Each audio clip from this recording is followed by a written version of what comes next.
우리 공화당 조은진 대표님 반갑습니다. 오늘 그 바이든 대통령 수행기자단으로 저는 왔고요. 오늘 일본, 한국 일정을 마치고 또 일본으로 향합니다. 그래서 일본에서도 2박 3일 일정을 하고 이제 바로 미국으로 돌아가는데, 한국 방문에서 이번에 미국은 성공적이라고 지금 말하고 있습니다. 근데 한국 입장에서는 어떤 입장인지 우리 조은진 대표님으로부터 여러 가지 말씀을 들어보겠습니다.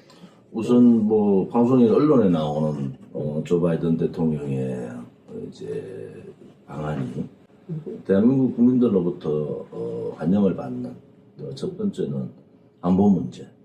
그동안 문재인 좌파 독재 정권이 무너뜨린 국가안보, 또 체제 이런 부분에 대해서 명확하게 한미동맹 강화를 못 박았다는 것. 그리고 지금까지는 안보 군사 동맹 이런 차원이었다면 이제 경제 기술 동맹으로 전환을 했다는 것. 이런 부분에 있어서는 상당히 평가를 좋게 할 수 있을 것 같아요. 그래서 지금 뭐 주한미군 철수 문제라든지 혹은 전자권 회수 문제라든지 이런 문제들이 쑥 들어가 버리고 이제는 국가안보 차원에서 확고한 한미동맹, 또 이번에 방한 마치고 바로 일본을 가지 않습니까? 예. 같이 2박 3일 동안 일본을 가시는데 거기에서도 한미 삼국연대 뭐 이런 부분들이 다시 복원되고 국민들한테 안정감을 주는 그 조 바이든 대통령의 방안이 하나 한 번 더 업그레이드된 그런 한미 관계를 만들었다. 이런 평가는 있는 것 같습니다. 이제 수행을 하시니까 우리 전희박 기자께서 느끼셨던, 한국에 와서 느끼셨던 이런 부분들을 좀 말씀을 해주시죠. 어저께도 기자회견에서 제일 먼저 그 포커싱을 CNN이 팍스뉴스, 메인뉴스가 포커싱한 게 북한 문제를 짚더라고요. 뭐 경제 문제는 어차피 이제 그렇게 흘러가지만은 바이든 대통령이 이런 말을 했어요. 김정은의 진실성이 없으면은 절대 만나지 않겠다는 것이 이 부정적인 입장을 했거든요. 또 그러나 외교문은 열려 있다라고 했거든요. 그러면은 만약에 이 백신이란 지금 코로나 바이러스 사탄이 지금 일어났지 않습니까? 북한에 이것이 잘 해결되면은 굉장한 또 효과를 볼 수가 있다라고 하거든요. 그러니까 여러 가지 조건적이란 말이에요. 그러면은 지난번 트럼프 대통령과의 대북 정책이 상당히 상반으로 가고 있습니다. 예, 그래서 전 트럼프 대통령에 대한 그걸 많이 지적을 하시더라고요. 그래서 우리는 좀 틀릴 것이다. 근데 11월 뭐 중간선거에 여러 가지 생각도 있으신 것 같고, 하나는 이제 지금 한국에서는 북한의 제7차 핵실험 네. 뭐 준비가 다 된 상태다. 언제 쏠 거냐. 뭐 이런 부분에 대해서 상당히 우려를 하고 있고, 만약에 북한의 핵실험이 진행이 되고, 지금 미사일은 뭐 원래 들어왔어도 엄청나게 많은 숫자를 지금 10여 차례 넘은 것 같은데요. 그러면 북한의 핵실험, 7차 핵실험이 된다면은 우리 공화당 입장에서는 발표를 했죠. 우선 첫째는 북한의 CVID 정책, 우리가 북한 북핵을 폐기시키는 CVID 정책을 강력하게 미국에서 해야 된다. 또 한국 정부도 마찬가지다. 그것을 하지 않으면 북한의 핵폐기는 어렵다, 이런 입장이고. 두 번째는 북한 핵폐기가 아니라 7차 핵실험까지 간다면은 이런 한반도, 특히 한국에 있어서의 전술적 핵무기, 방어력 전술적 핵무기의 도입에 적극적으로 임해야 된다. 뭐 이런 입장을 우리 공화당 입장 표명을 했는데, 그 문제에 대해서는 어떻게 생각하십니까? 그게 지금 정통으로 맞아떨어져 가는데, 이번 정상회담에서 상당한 군사 문제를 많이 논의가 했는데, 저도 굉장히 이해적이다 했는데요. 앞으로 전략 자산을 규칙적으로 연례적으로 동원하겠다 했습니다. 그것이 굉장한 북한에 대한 이제 압력이거든요. 플러스 이제 확대, 지금까지 훈련을 중지했지 않습니까? 문재인이가. 이거를 다시 리즘하면서 확대, 훈련, 한미 확대 훈련을 하겠다라고 했고, 그러니까 철통 같은 안보에 대해서는 의심할 여지가 없다라고 했거든요. 그런데 이제 오늘도 CNN에 나오지만은 북한이 지금 핵실험은 맨날 준비가 돼서 엄포만 놓고 있거든요. 그럼 이게 미사일도 그렇고 오늘 쏠지 오늘 가다가 뭐 핵실험 했다라는 것을 이게 이제 상당히 난감한데 이제 내가 어제도 누구랑 얘기를 하다가 이런 얘기를 했어요. 미국이 신나지면은 푸틴하고 김정은이 참수 내지 세스네이트라 이게 지금 시나리오가 있다. 근데 노골적으로는 말하지는 않겠다. 그 두 마리만 없어지면은 이제 중국은 아주 처리하기 쉬워요. 또 수리 혈맹 중에서 둘이가 쓰러지면은 중국은 어차피 손들 게 더 있다고. 근데 중국을 먼저 손을 보려면 상당히 힘들어요, 미국도. 그래서 이제 견제 세력을 하기 위해서 한미동맹, 일본, 삼각동맹, 이거를 굉장히 중요시하게 여기고 있지 않습니까? 이제 동맹보다 삼국 연대인데 문제는 지금 이번에 미국이 주장하고 있는 그 협정이 있잖아요. 그 경제협의체. 경제협의체. 거기에 한국이 이제 가입을 에코노믹 하겠다. 컨설테이티브 프레임워크. 그래서 그런 부분이 있는데 그 부분에서 뭐 한국에서 저항도 꽤 있어요. 특히 수산업자분들이나 이런 분들의 저항이 있는데 중국의 반발이 만만치 않을 겁니다. 그래서 중국에서 그럼 각오해야죠. 그러한 입장을 분명히 한국이 적극적인 가입을 안 했으면 좋겠다는 입장을 밝혔고 또 저퍼들이 그런 거 한국이 예를 들어 가입하게 되면은 사드 보복과 같이 경제 보복을 했잖아요. 그런 식으로 한국에 대한 경제 보복이 들어올 가능성이 있다. 그래서 일부 기업들이나 이런 부분에서는 상당히 우려하는 부분도 있습니다. 그래서 그 협정 부분에서는 이번에 확실하게 이제 정리를 하고 가는 거죠. 협정 가입을 하는 걸로. 그리고 이제 에코노믹 프레임, 인터내셔널 프리젠티브 에코노믹 프레임워크라는 거. 그게 이제 우리로 말할 것 같으면은 경제 협의 단체. 인도 태평양 단체. 그거를 줄여서 한 말이에요. 그래서 인도 패시픽 에코노믹 프레임워크라고. IPEF 가입 문제에 대해서 한미 간에는 조율이 끝난 것 같은데 지금 한국이 코드도 가입 안 하고 있는 상태예요. 지금 그래서 그 문제를 여쭤보는 게 그 문제에 대해서 이제 중국이 반발이 심할 거고 일본에서 나올 거예요. 기업들도 사드 경제 보복과 같은 중국의 경제 보복 상황이 온다.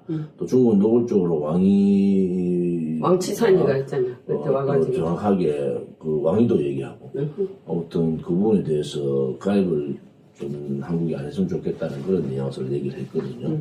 뭐 그런 부분 하나. 또 우리 공화당 입장에서는 그 J-코드에 빨리 가입을 해라. 그래서 지금 한국이 살아남을 수 있는 것은 우크라이나 전쟁을 보다시피 한미동맹 강화, 또 한미일 삼국 연대뿐만 아니라 코드 국가, J-코드 국가들의 안보동맹, 경제동맹이 필요한 거 아니냐. 두 협정 자체가 하나 경제동맹과 안보동맹의 그 두 가지가 다 있는데, 우리가 최소한도로 살아날 수 있는 방법 자체가 그 두 가지 동맹에 다 가입을 해야 되는 거 아니냐. 협정에. 그런 입장을 갖고 있습니다. 그게 이제 한국 정부는 지금 중국의 눈치를 보기 때문에 지금 안 하고 있는 거예요. 어떻게 되는 거예요? 중국 눈치를 보는 거죠.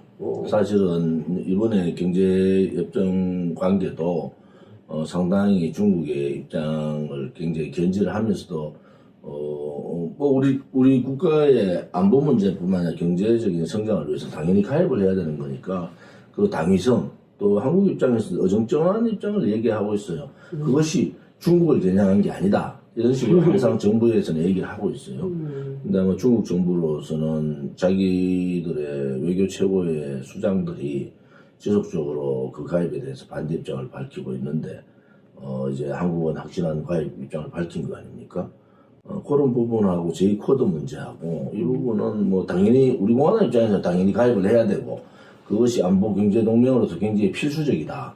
이번에 우크라이나 전쟁을 통해서 보더라도 굉장히 그 동맹 간의 어떤 그 확실한 믿음, 신뢰 그게 필요한 거 아니냐. 그 입장에서는 경제적인 부분에 있어서 중국의 보복에 대한 부분들이 상당히 우려가 되고 실질적으로 수출 대부분의 25% 이상이 중국에 들어가 있다면 많이 지금 다변화를 시키고 있어도 그 여건상 다변화될 수 없는 부분들이 또 있어요.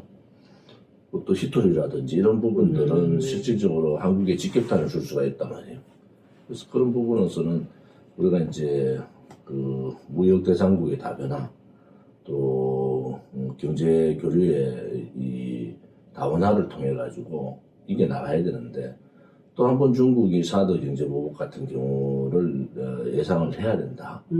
그런 입장을 갖고 있는 거예요. 그러면 제가 이제 국무성에서 요즘 계속 국방부는 거의 다 이제 하고 왔다 갔다 하다 국무성 집중적으로 하면서 이런 문제를 많이 질문해가지고 내가 많이 보내죠. 네. 포워딩 해주고 계세요. 오케이.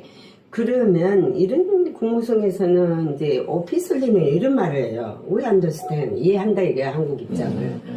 중국에도 뭐 교류가 있으니까. 그렇지만 맨날 중국이 이거 하지 마라 저거 하지 마라 한다고 해서 그 눈치 보다가 언제 국방하면 언제 자기 주권이라 이거 주권 국가라 이거 한국이 내가 사드 얘기를 했을 때 추가 배치할 거냐니까 한국은 주권 국가다 이게 주권 국가가 방어를 하는 것은 그 주권 국가 당연한 일인데 그걸 가지고 다른 나라에 물을 필요성이 있느냐는 거예요. 그리고 왜 눈치를 보냐 이거야. 자기들 한번 하자는 이거예요.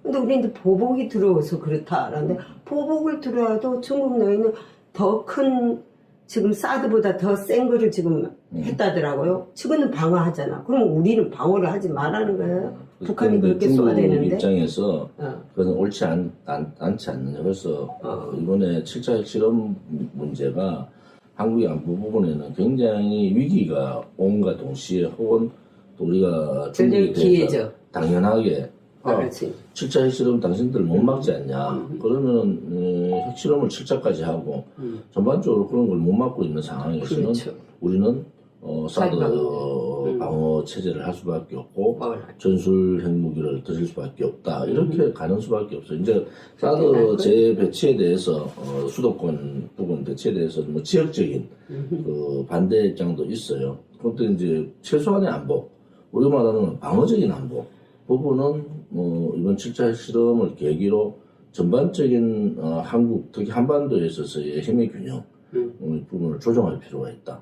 7차 핵실험까지 했는 북한에 우리가 제2사드를 수도권에 배치를 다시 넣겠다 하는 부분에 대해서 중국도 명분이 없어지잖아요. 반대 명분이. 그래서 그 부분하고 제2코드 문제를 동시다발적으로 7차 핵실험과 동시에 해야 되는데 그것이 오늘 한미 정상회담에서 분명하게 그런 부분들을 비공개로 하더라도 짚고는 넘어가야 된다. 그리고 미국의 정확한 입장. 자, 북한이, 미국이나 북한이나 대한민국이나 똑같은 입장에 북한이 핵을 폐기하고 또 개방적으로 가면은 적극적으로 북한 주민들이 살 수 있는 방법을 찾아내겠다 이거잖아요. 그런데 북한은 그런 생각이 전혀 없단 말이에요. 그러면은 결국은 푸틴과 같이 세계적으로 푸틴을 고립시키고 또 김정은도 마찬가지고 이제 박근혜 대통령 때 했던 참수 부대의 새로운 도입들이 이제 필요한 거 아니냐. 결국은 우리 한반도에 전쟁이 있어서는 안 된다는 전제가 있어야 되고 두 번째는 대한민국 국민들의 생명 재산에 대한 확실한 담보가 있어야 되기 때문에 그것은 좌파들도 7차 핵실험이 강행된다 그러면은 그 부분에 대해서도 국민들이 많은 이해가 있을 거다 이래 보는 거죠. 어제도 정상회담 전에 이제 대통령은 하얏트에 있거든요. 대통령하고 헤드 관료들은 있고 전부 기자들이 여기 있는데 거기를 항상 우리가 들려요. 가서 스큐리티 책 받는다고 모두. 거기에 이제 플랜카드를 시위대가들이 해놓은 거를 많이 찍더라고 기자들. 근데 어제는 한미 동맹 강화하자 좋은 맘만 보였어요. 근데 그저께는 아주 그냥 그 가이들이 성격가 난리가 났다고 이제 CNN이 그러더라고요. 그래서 이제 결국은 이제 미국은 그거예요. 이번에 이제 한미동맹 강화해서 코드가 미국은 원하는데 일본이 원하지 않은 것 같아요. 그건 왜 그런지 알까요? 왜 그런지 아세요? 일본의 지금 미일 미일 동맹에 대한 확고한 우위를 점유하겠다 이런 뜻이죠. 그렇죠. 뭐든 이제 같이 둘이 파트로 나가면 미국이 혹시나 한국을 더 그게 해주면은 굉장히 자기들이 난감한 고립되는 어떤 바이든 때 맞습니다. 고립된 상황들이 한번 있었잖아요. 굉장히 일본이 굉장히 그런데 아무튼 뭐 한국이 들어가겠다 하는 데 대해서 반대할 수는 없는 거예요. 없죠. 근데 만약 한국이 일본이 일단은 반대한다 그러면은 그거는 뭐 일본도 명분이 없어지는 거고. 이제 우리가 걱정하는 부분들이 그러한 확고부동 안보 군사동맹은 확실하게 있어야 되고 이제 한미일 삼국연대도 다시 뭐 지소미아 문제라든지 뭐 문재인 정권의 죽창과 부분 뭐 조국이 걸렸던 그런 부분들은 이제 말끔히 정리를 할 필요가 있다. 그렇기 때문에 한일 관계에 새로운 재정립도 다시 필요하다. 그러면 그걸 바탕으로 해서 한미동맹 강화, 한미일 삼국연대 혹은 또 우리가 말하는 자유우파들의 자유블락, 뭐 반대로 얘기하면 반공블락이거든요. 반공산당, 반중블락, 뭐 이런 형태들로 우리가 나아가야 된다. 그래서 정상회담에서 그런 부분들을 비공개 회담에서라도 좀 많이 했어요. 다루고 또 그런 부분들을 이제 한국 정부의 확고부동한 입장 정리가 필요하다. 근데 군사적인 면이나 안보적인 면에 있어서는 윤석열 정부가 좌파 정권하고는 차별성을 가지고 있는 건 확실해요. 단지 이제 국내 내부적인 뭐 정체성 문제라든지 또 국가의 운영 문제라든지 이런 부분들은 상당히 5.18 문제도 그건 내가 좀 지적하고 5.18 싶은데요. 정신을 내가 뭐 어제도 얘기했어요. 어제도 그리고 윤석열 정부 내가 지켜볼 것인데 대통령 되기 전에는 박정희 대통령 좋은 거를 다 뭐 따라 하겠다고 해놓고 보니까는 5.18만 가지 박정희 대통령 5.16은 왜 기념을 안 하느냐. 기념을 못하고 뭐 우리가 현충을 갔는데 내가 그랬어. 하나는 없더라고. 오마이 갓. 그 다음에 뭐 성명서 하나 없었잖아요.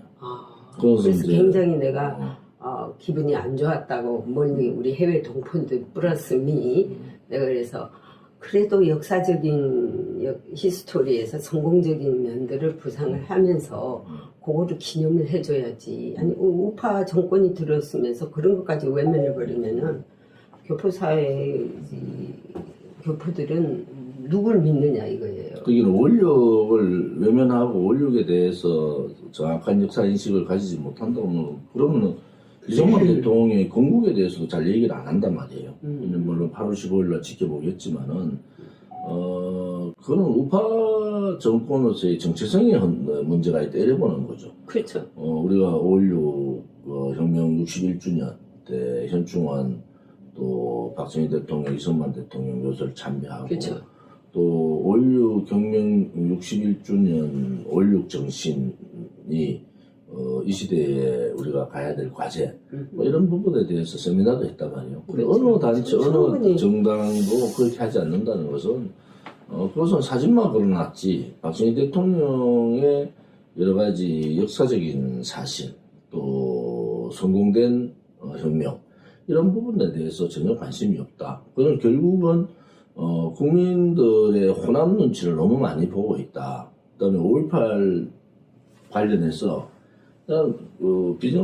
정상회담 비공개 때 요청을 해라. 제가 요즘 얘기한 게 5.16 관련해서 비밀 문서로 이렇게 있던 부분들이 많이 풀렸잖아요.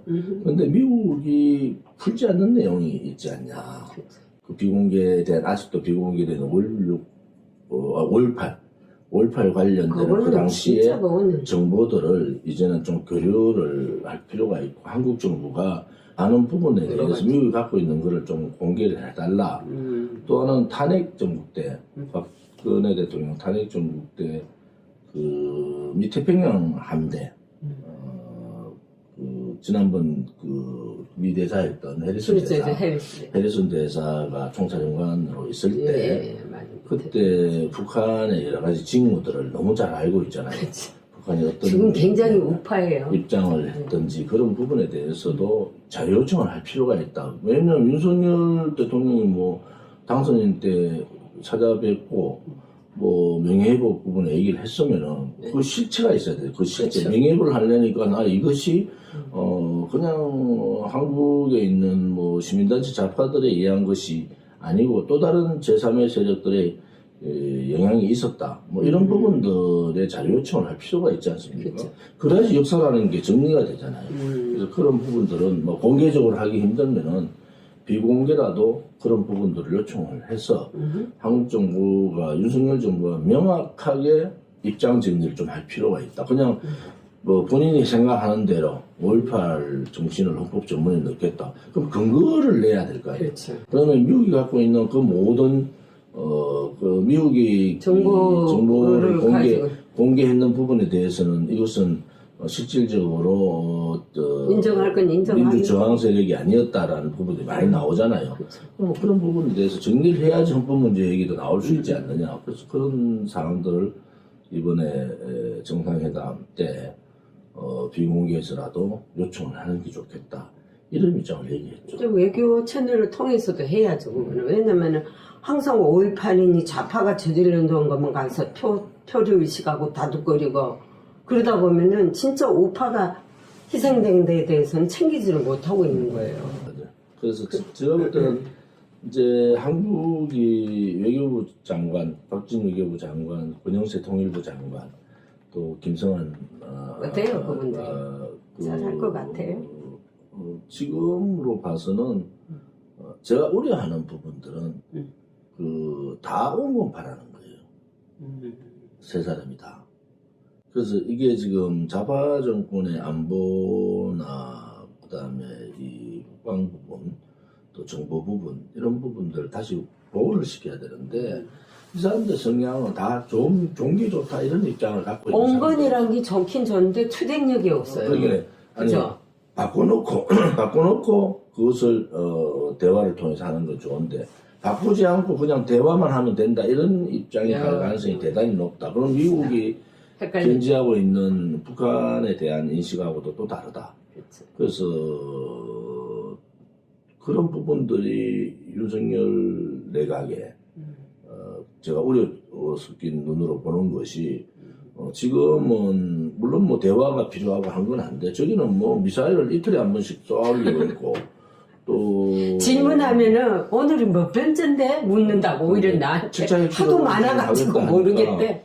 그래서 그 온건적인 외교안보 부분 라인들이 뭐 장점도 있지만 하나는 4.27 판문점선언 국민 동의가 없었던 그 다음에 9.19 군사합의 또 중국에 대한 산불정책 이런 부분들을 제자리 돌려놔야 되잖아요. 제자리로 돌려놓는 정책을 쓰지 않고 권영세 장관이 했을 때 제가 강력하게 반발 입장을 낸 것은 제정신이 아니다 당신들이. 자 이것을 승계하겠다는 얘기는 도대체 무슨 말이냐. 문재인 정권에서 가장 잘못된 것이 4.27 판문점 선언. 국민 동의 받지 않고 엄청난 많은 돈을 퍼주는 거를 자기 인양 해가지고 표국 끌어모으고 그렇죠. 그다음에 9.19 군사합의를 통해서 실책 무너뜨리고 우리의 최소화 방어 능력인 항공을 통한 방어 오늘 그저 항공사령부 가잖아요. 이런 부분에 스페이스 대해서 우정. 제대로 돌려놔야 되고 한국이 산불정책이라는 게 MD 미사일 방어 체제라든지 이런 부분에 대해서 안 하겠다는 거 아니에요. 지금 한다 외에는. 근데 이걸 깨야 된다. 그것이 이제 그 전술핵 부분 아니겠어요? 어제 그 말이 나왔던 거 이런 부분들을 돌려놓지 않고 권영세는 문재인 정권이 했던 대북 정책, 뭐 대중 정책의 그 협정 부분들을 다 수용하겠다. 그건 말도 안 되는 소리야. 그거를 발표했어요. 본인이 또 말을. 그래서 그런 부분들이 우려를 되는 게 다 문재인 정권이 지금 해놓은 것을 정리하고 또 되돌려 놓는 것이 올바른 한미동맹의 복원인데 네. 문재인 정권이 했던 국민 동의를 받지 않은 그 친중 종북 행위 네. 그런 행위들을 되돌려놔야 되는데 그렇지 않고 장관들이 벌써부터 뭐 대화 타협 하지 마라 소리가 아니잖아요. 되돌려놓고 되돌려놓고 거기서부터 시작을 하는 건데 그래서 우려되는 부분들이 현 외교 안보 라인들이 좋은 게 좋다. 외교안보에 종교에 좋은 게 어디 있습니까? 잘못된 거는 정권이 바뀌었으면은 좌파 확실하게 정권에서 우파 짚어놓아야 정권으로 돼. 가면은 확실하게 그 부분 되돌려놔야 되지 않습니까? 그래서 그런 부분들이 좀 우려가 있죠. 근데 이제 어저께 전작권 문제가 나왔습니다. 그래서 이제 저도 그런 얘기를 했는데, 국무성에서 나온 사람하고 어저께 잠깐 얘기도 했고 그랬는데, 한국의 전작권 문제는 어차피 이루어지지 않을 옵션을 였더라고. 그게 박근혜 대통령 때가 상당히 스마트했어요. 네. 그 명확하게 선을 끊었죠. 명확하게 해놨어요. 근데 그거를 아웃라인에서는 아주 그거 한 것 같으면 디플리 들어가면 그 영원히 이루어질 수 없는 그런 그거 어떻게 다 충족합니까? 그 하나하나 구체적으로 보면은 진정한 해소를 충족할 수가 못하게 없어요. 만든 거지. 예. 그래서 펜타곤에서 제가 질문할 때도 항상 그 대변인이 그러잖아요. 왜 우리가 만족할 만한 그게 안 돼 있는데 그거 될 때까지는 우리 기다리겠다고. 그게 언제입니까? forever ever. 그렇죠. 그거 잘한 거예요. 굉장히 먹고 났어요.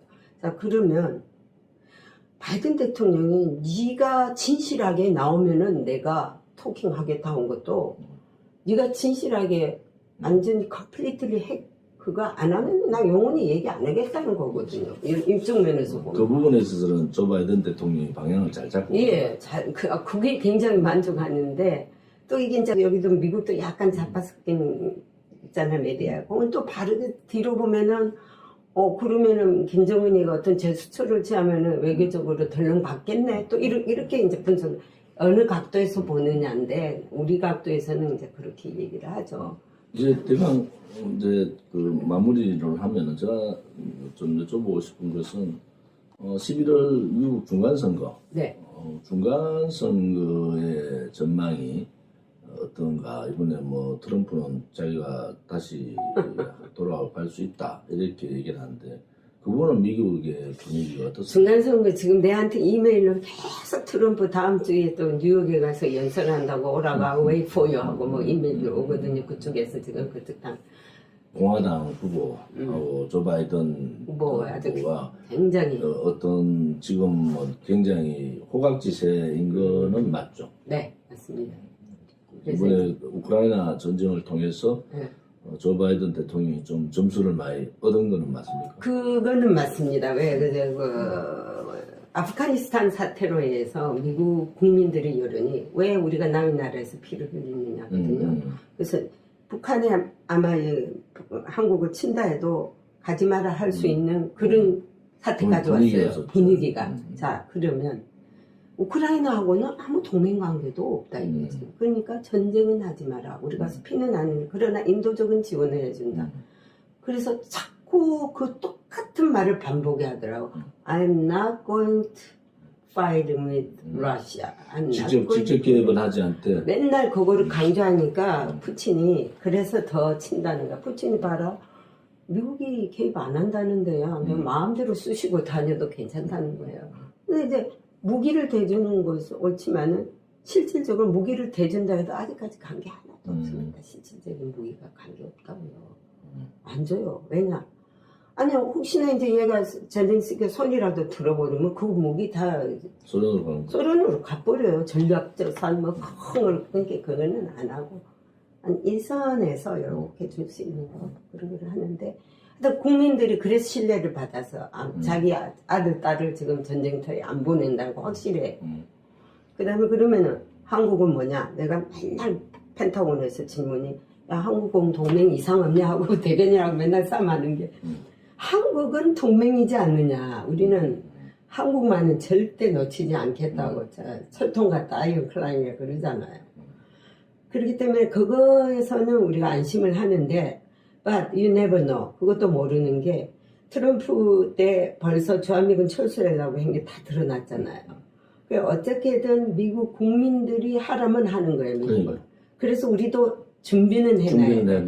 우리가 이제 부모로부터 독립정신을 길러야 되고, 자체 내에서의 면역은 길러놔야만이 여차하면 손을 떼더라도 괜찮아요. 미국이 그렇게 손은 안 뗄 겁니다.